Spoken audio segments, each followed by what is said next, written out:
지금 이 순간 전 세계의 전투기 시장이 완전히 뒤집히고 있습니다. 아직 정식 실전 배치도 끝나지 않은 한기의 전투기가 수십조 원 규모의 계약을 끌어당기며 국가들 사이에 보이지 않는 전쟁을 만들어내고 있기 때문입니다. 그 중심에 바로 KF-21이 있습니다.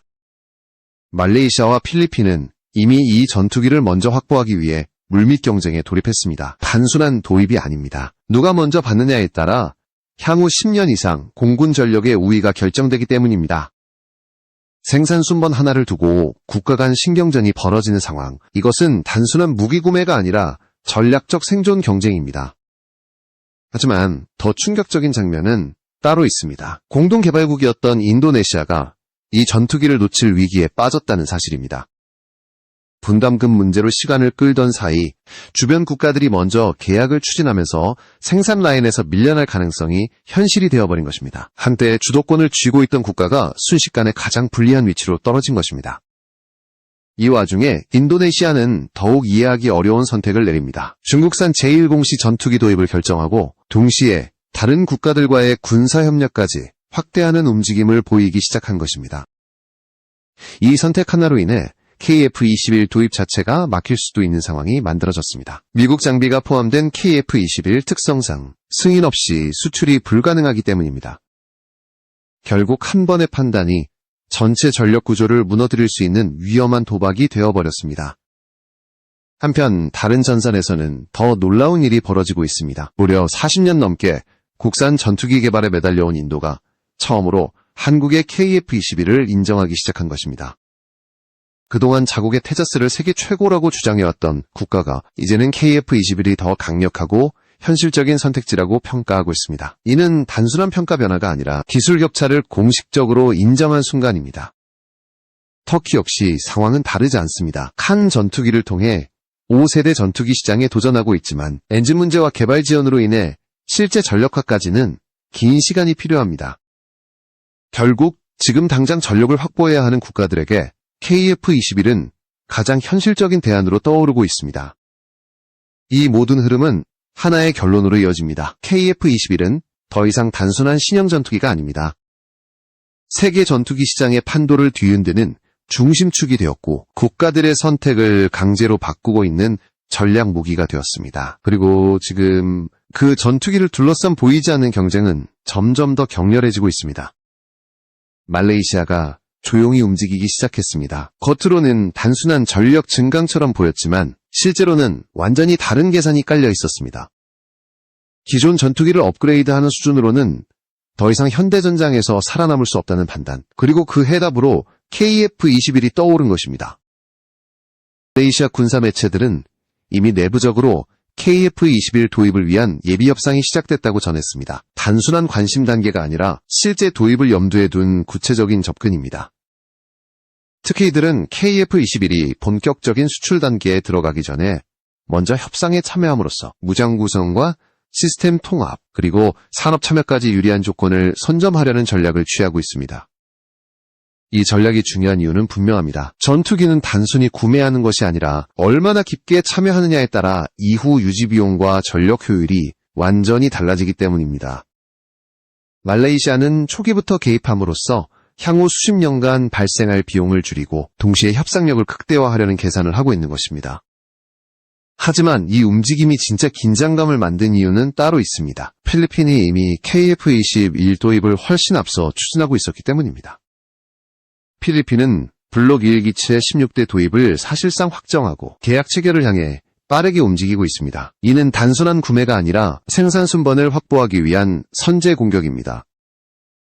투기 시장에서 생산 순번은 곧 전력입니다. 먼저 받는 국가가 공중 우위를 먼저 확보하게 되고 늦게 받는 국가는 그만큼 전략적 공백을 감수해야 합니다. 필리핀은 이 점을 정확히 이해하고 있었고 누구보다 빠르게 움직였습니다. 이 상황에서 말레이시아까지 가세하면서 KF-21을 둘러싼 경쟁은 완전히 새로운 국면으로 들어갑니다. 이제는 단순한 관심 국가가 아니라 실제 계약을 추진하는 국가들이 동시에 등장하면서 일종의 쟁탈전이 시작된 것입니다. 더 주목해야 할 점은 이 경쟁이 단순히 동남아시아에만 국한되지 않는다는 것입니다. KF-21의 생산이 본격적으로 시작되고 가격이 공개되면서 다른 국가들까지 움직이기 시작했습니다. 즉, 지금 벌어지고 있는 경쟁은 시작에 불과하며 앞으로 더 많은 국가들이 뛰어들 가능성이 높습니다. 결국 말레이시아와 필리핀의 선택은 하나의 신호입니다. KF-21은 이제 시험 단계의 전투기가 아니라 실제 전력으로 인정받기 시작했고, 동시에 먼저 확보하기 위한 국가 간 경쟁이 현실이 되었다는 것입니다. 그리고 이 경쟁은 곧 예상하지 못한 국가의 위기를 불러오게 됩니다. 인도네시아 내부가 흔들리기 시작했습니다. 한때 KF-21 공동개발국이라는 위치에서 가장 먼저 전투기를 확보할 수 있었던 나라가 이제는 생산 순번에서 밀려날 위기에 처했기 때문입니다. 그 원인은 단순합니다. 분담금 문제로 시간을 끌었던 선택이 결국 치명적인 결과로 돌아온 것입니다. 인도네시아는 오랫동안 KF-21 사업에서 약속된 분담금을 제대로 납부하지 않았습니다. 그 사이 다른 선택지를 탐색하며 프랑스 라팔, 러시아 전투기, 심지어 터키의 카한 전투기까지 검토했습니다. 겉으로 보면 전략적 유연성처럼 보였지만 실제로는 결정을 미루는 사이 기회를 잃어버린 것입니다. 그리고 그 대가는 예상보다 훨씬 빠르게 찾아왔습니다. 필리핀이 블록 1기체 도입을 확정하고 생산 라인에 먼저 올라섰고 말레이시아까지 협상에 뛰어들면서 인도네시아의 위치는 급격히 뒤로 밀리기 시작했습니다. 공동개발국이라는 지위가 더 이상 우선권을 보장하지 않는 상황이 된 것입니다. 이제 인도네시아는 선택의 기로에 서 있습니다. 블록 2 기체를 노리며 성능 향상을 기다릴 것인지 아니면 당장 도입 가능한 전력을 확보할 것인지 결정해야 하는 상황입니다. 하지만 문제는 블록 2를 선택하더라도 생산 순번에서 앞서 있는 국가들을 제치기는 현실적으로 어렵다는 점입니다. 결국 기다릴수록 더 늦어지는 구조에 갇힌 것입니다. 이러한 압박 속에서 인도네시아 내부에서는 불안감이 빠르게 확산되고 있습니다. 특히 가장 두려워하는 시나리오는 다른 국가들이 블록 2까지 먼저 계약해버리는 상황입니다. 그렇게 되면 생산 대기열은 더욱 길어지고 전력 공백은 피할 수 없게 됩니다. 상황은 여기서 끝나지 않습니다. 인도네시아가 기대를 걸었던 터키의 K한 전투기 프로젝트마저 불확실성이 드러나기 시작했기 때문입니다. 엔진 문제와 개발 지연으로 인해 실전 배치까지는 상당한 시간이 필요하다는 분석이 나오면서 대안으로 삼았던 선택지마저 흔들리고 있습니다. 결국 인도네시아는 지금 가장 위험한 상황에 놓여 있습니다. KF-21을 놓치면 당장 전력 공백이 발생하고 다른 선택지는 모두 불확실합니다. 그럼에도 불구하고 명확한 결정을 내리지 못한 채 시간을 보내고 있다는 점이 가장 큰 문제입니다.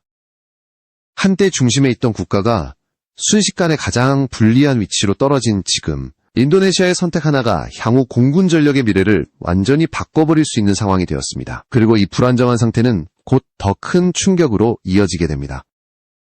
겉으로 보기에는 여러 국가들이 차세대 전투기 개발 경쟁을 벌이고 있는 것처럼 보입니다. 하지만 그 내부를 들여다보면 전혀 다른 현실이 드러납니다. KF-21과 경쟁한다고 알려진 전투기들 대부분이 아직 완성되지 않았거나 심각한 한계를 안고 있기 때문입니다. 가장 먼저 주목해야 할 대상은 터키의 키엔 전투기입니다. 터키는 이 전투기를 5세대 전투기로 홍보하며 국제시장에 강하게 어필하고 있습니다. 하지만 핵심 문제는 엔진입니다. 현재 칼에 장착된 엔진은 미국산이며 수출과 재수출에는 반드시 미국의 승인이 필요합니다. 이는 독자적인 전투기라고 보기 어려운 구조입니다. 더 큰 문제는 자체 엔진 개발입니다. 터키는 국산 엔진을 개발 중이지만 실제 전투기에 적용되기까지는 최소 2030년 이후가 될 것이라는 전망이 지배적입니다. 즉, 지금 당장 전력을 확보해야 하는 국가 입장에서는 선택하기 어려운 카드입니다. 겉으로는 화려하지만 실제 전력화까지는 긴 시간이 필요한 프로젝트인 것입니다. 인도의 테자스 전투기는 더욱 충격적인 사례입니다. 이 전투기는 1980년대부터 개발이 시작된 이후 40년이 넘는 시간이 흘렀습니다. 그럼에도 불구하고 아직까지도 안정적인 대량 생산 체계를 완전히 구축하지 못한 상태입니다. 생산 방식 자체도 문제로 지적되고 있습니다. 일부 공정에서는 여전히 수작업에 의존하고 있으며 정밀도가 중요한 전투기 생산에서 구조적인 한계를 드러내고 있습니다. 실제로 국제여수에서 발생한 사고와 결함 문제는 이러한 시스템의 취약성을 그대로 보여준 사례였습니다. 더 심각한 것은 실전 배치 속도입니다. 인도 공군이 발주한 물량조차 제때 공급하지 못하고 있으며 전력화 속도는 기대에 크게 못 미치고 있습니다. 이는 단순한 기술 문제가 아니라 전체 방산 시스템의 구조적인 한계를 의미합니다. 이와 비교하면 KF-21의 상황은 완전히 다릅니다. 이미 수천 시간 이상의 비행 시험을 안정적으로 완료했고 개발과 양산이 동시에 빠르게 진행되고 있습니다. 계획된 일정에 맞춰 전력화가 이루어지고 있다는 점에서 다른 국가들과는 차원이 다른 속도를 보여주고 있습니다. 결국 겉으로는 경쟁 구도처럼 보이지만 실제로는 완성된 전투기와 아직 개발 단계에 머물러 있는 프로젝트 간의 격차가 존재합니다. 그리고 이 격차는 시간이 지날수록 더 벌어지고 있습니다. 이 사실을 가장 먼저 인정한 국가가 바로 인도였습니다. 그리고 그 인정은 단순한 평가를 넘어 전 세계 전투기 시장의 흐름을 바꾸는 결정적인 신호가 되었습니다. 인도가 입장을 바꾸기 시작했습니다. 그동안 자국의 테자스를 세계 최고 수준의 전투기라고 강조해왔던 나라가 이제는 전혀 다른 목소리를 내고 있습니다. 단순한 평가 변화가 아니라 수십 년간 유지해온 자존심이 무너지는 순간이었습니다. 인도 언론들은 최근 KF-21을 집중적으로 조명하기 시작했습니다. 그 내용은 더욱 충격적입니다. 테자스보다 더 강력하면서도 F-35보다 훨씬 현실적인 가격을 갖춘 전투기라는 평가가 공개적으로 나오고 있기 때문입니다. 이는 단순한 비교가 아니라 시장에서의 경쟁력을 인정한 것입니다. 이 변화는 우연이 아닙니다. 인도는 누구보다 전투기 개발의 어려움을 잘 알고 있는 국가입니다. 40년 넘게 이어진 개발 과정, 반복된 지연, 그리고 완전한 전력화에 실패한 경험까지. 이러한 현실을 직접 겪은 국가이기에 KF-21의 개발 속도와 완성도는 더욱 크게 다가올 수밖에 없습니다. 특히 주목해야 할 부분은 개발 기간입니다. 인도가 수십 년 동안 해결하지 못한 문제를 한국은 훨씬 짧은 시간 안에 해결하고 실제 양산 단계까지 도달했습니다. 이 차이는 단순한 기술 격차를 넘어 산업 구조와 실행 능력의 차이를 의미합니다. 인도 내부에서도 이러한 현실을 인정하는 분위기가 확산되고 있습니다. 과거에는 한국의 항공기술을 과소평가하던 시선이 지배적이었지만 이제는 첨단 전투기를 독자적으로 개발할 수 있는 국가로 인정하는 분위기로 바뀌고 있습니다. 더 중요한 것은 이 변화가 국제시장에 미치는 영향입니다. 인도는 단순한 구매 국가가 아니라 자체 방산 산업을 가진 대형 국가입니다. 그런 국가가 KF-21을 인정했다는 사실 자체가 다른 국가들에게 강력한 신호로 작용합니다.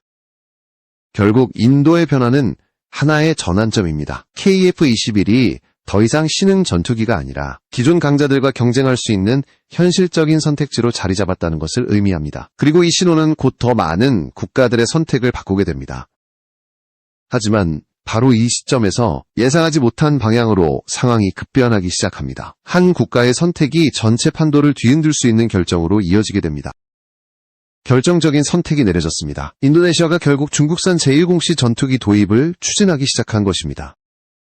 이 소식이 전해지자 KF-21을 둘러싼 모든 흐름이 순식간에 뒤집히기 시작했습니다. 단순한 구매가 아니라 전략적 방향 자체를 바꾸는 선택이었기 때문입니다.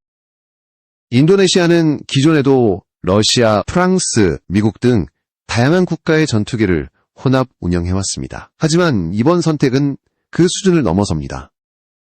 서로 다른 체계의 전투기를 동시에 운영할 경우 조종사 훈련부터 정비체계, 무장 운용까지 모든 것이 복잡해지며 막대한 비용이 발생합니다. 그럼에도 불구하고 중국산 전투기까지 추가로 도입하겠다는 결정은 내부적으로 일관된 전략이 없다는 신호로 해석됩니다. 더 심각한 문제는 KF-21과의 충돌입니다. KF-21에는 미국산 엔진과 핵심 장비가 포함되어 있기 때문에 도입을 위해서는 반드시 미국의 승인이 필요합니다. 그런데 인도네시아가 중국과 군사협력을 강화하고 심지어 북한과의 접촉까지 확대하는 움직임을 보이면서 상황은 완전히 달라졌습니다. 이제는 단순한 협상 문제가 아니라 정치적 리스크가 개입된 상태입니다. 미국이 승인하지 않을 경우 인도네시아는 KF-21 도입 자체가 불가능해질 수 있습니다. 공동개발국이라는 지위조차 더 이상 보호막이 되지 못하는 상황입니다. 여기에 더해 프랑스와의 관계도 흔들리고 있습니다. 라팔 전투기를 도입한 상황에서 중국산 전투기를 추가로 들여올 경우 핵심 기술 지원과 후속 지원이 제한될 가능성이 제기되고 있습니다. 즉, 하나의 선택이 여러 국가와의 군사 협력을 동시에 흔들고 있는 것입니다. 중국 역시 신중한 태도를 보이고 있습니다. 처음에는 스텔스 전투기를 제안했지만 결국 제210C를 대신 제시하며 제한적인 접근을 택했습니다. 이는 인도네시아에 대한 신뢰 문제와 기술 유출 우려가 동시에 작용한 결과로 분석됩니다. 결국 인도네시아는 가장 위험한 상황에 들어섰습니다. KF-21을 확보하지 못할 가능성이 커졌고 동시에 선택한 대안들 역시 완전한 해결책이 되지 못하는 구조에 빠진 것입니다. 지금 이 순간에도 KF-21을 둘러싼 경쟁은 계속되고 있습니다. 누군가는 빠르게 움직이며 전력을 확보하고 있고 누군가는 선택을 미루다 기회를 잃고 있습니다. 그리고 이 차이는 앞으로 수십 년간 국가 안보의 격차로 KF-21은 단순한 전투기가 아닙니다. 국가의 선택을 시험하는 기준이 되었고 그 선택에 따라 미래가 갈라지고 있습니다. 그리고 그 변화는 이미 시작되었습니다.